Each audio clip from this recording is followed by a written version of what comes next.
Now, for videos, don't forget we've got smartrealestate.tv, which is, if you like, our channel for all the videos. And if you want to sit back and watch a heap of videos of different properties, go log on to that. It's a website, it's our website. And on there is just all the property videos really simply laid out. And you just click on it, watch it, next one, next one. But for those with smart TVs, 3D TVs, mate, we're first in the world, and you put those glasses on and watch our 3D videos, and you will absolutely love it. Go to your YouTube app on your smart TV, click on it, search Toop 3D, and just sit back and experience open inspections.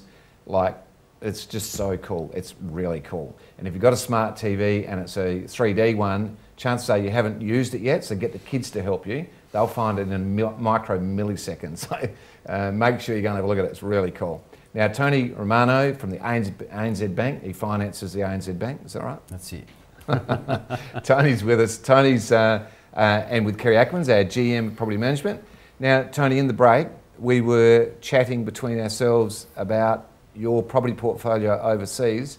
Sure. I have changed track completely. Tell me and the rest of the world about your overseas investments. Okay, well, look, I've seen an opportunity probably a few years ago where the US market was decimated with obviously the subprime lending, and a lot of properties overseas were dropped in value by 50, 60, 70% off their build values, and presented the opportunity to be able to go in there and obviously buy in areas such as Florida and Fort Myers. Have you checked with your Florida one yet? Is it just a lot of wood on the ground? Or? No, some people tell me it's like a film site, but it's not. It's actually real. So it's in Regal Palms, which is a resort type complex, about 10 kilometres from Disney World, so and Cape Canaveral and those sort of areas. So they're at the properties that are in vicinity to sort of major tourist areas centres, as well. Yeah, yep. centres. So and they provide a decent yield. So obviously there's a structure to go through to be able to buy overseas. You know, you need to check out the different titles that are available. There's obviously contractual obligations, there's insurance obligations, and there's tax issues as well. So there's a number of sort of stepping stones to get to that area. But you know, Florida properties were around $60,000 to $100,000 range, so quite inexpensive in that range. So obviously they were selling for $250,000 to $300,000, US. In 2007, 2006, so it just presents an opportunity. So I'm a bit of a contrarian, so if the market takes a bit of a dive like it is here in Australia as well, it's a good opportunity to sort of buy. So Tony, Kerry and I think we should do an escorted tour around the States. Check them out. And let's go buying for clients. What do you reckon, Kerry? Well, sounds good to me. Well, I think it's a great idea. I think it's I think it's an area that's underutilised in terms of the world is no longer as big as what it seems. It's actually a small place really when you look at it. So we need to sort of break those barriers and look at opportunities. And not only is it a great opportunity if you're a property investor, but it's also a currency issue as well. Like, you trade on the currency. Yeah, our currency is so high. I mean, if it ever comes down, your value moves up straight away. So, and the rental income's paid in US dollars as well. So it's almost like a bit of a hedge as well. So great diversification strategy, but I'm not saying put all your money in those sort of areas. I'm saying it's a great diversification strategy. Did you get that into your self-managed super fund? Yep. And how did you fund it? Funded it with cash, or if you don't have the cash, you can borrow. Like banks will lend you money against assets here to purchase funding that. To purchase, because it's very, very tough to, if not impossible, to fund in the States. Correct, that's right. To get a mortgage in the States is a lot more difficult. Big deal. Yeah. But here it's a lot easier to get your funding. But a lot of people, we were saying, have cash in their superannuation fund through fund managers and invested. Don't know what to do with it, don't know how it's performing, don't know where it's invested even, where is it, so this way at least we know, okay, it's in this area or that area, and you have complete control over your particular investment class. Any big bad surprises that you've come across?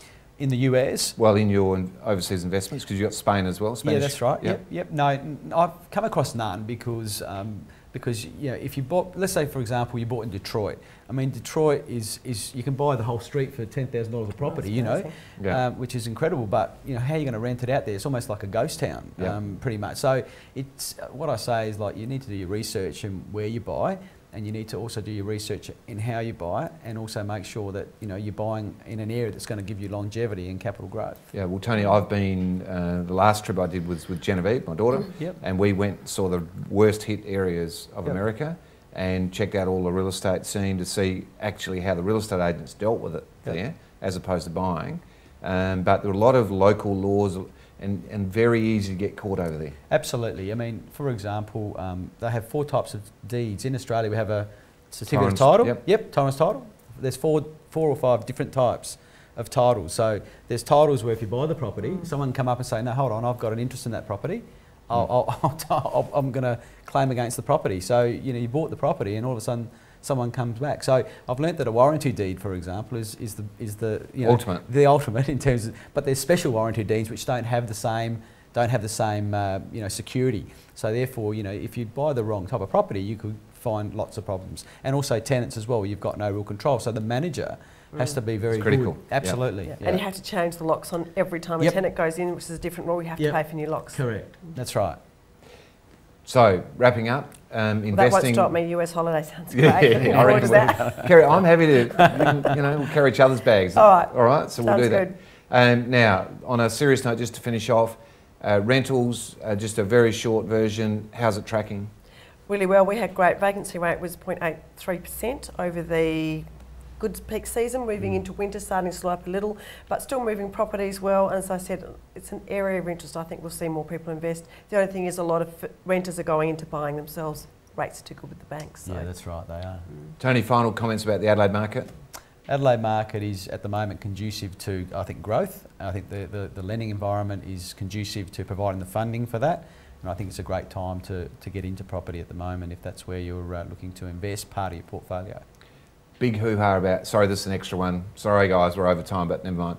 And the General Motors Holden incident, what do you reckon, what's the implications?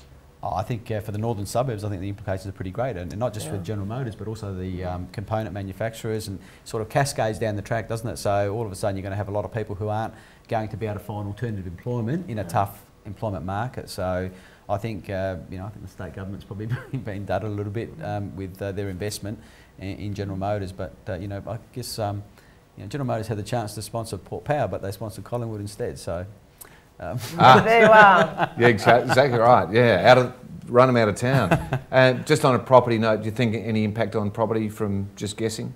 From the General Motors experience? Yeah, just that whole scenario. Oh no, I don't think so. I think probably depending on the demographics of the people that are losing their jobs, of course. I mean, they may be renters. Rental arrears rather can be than an issue. Yeah, rather than actual property purchases. I think so. Right. Yeah. Well, Kerry, thank you. And Tony, that's good. Been great fun, mate. Pleasure to come in. And next time, dress down a bit because I'm feeling I might consult you first before I come in. So. Okay, so let's go and have a look at some hot properties.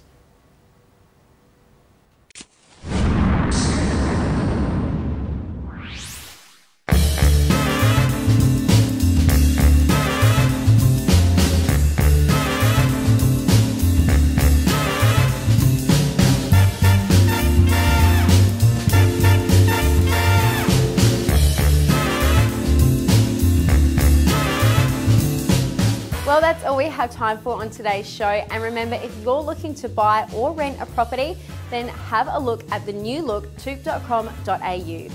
On next week's show, we'll be going to Toorak Gardens to have a look through an amazing home. It's stylish, it's spacious, it's in the ultimate location, and it's no wonder we're excited to show you through this one. So that'll be next Wednesday, 1 o'clock, right here on Toop TV. But for now, check out some hot properties.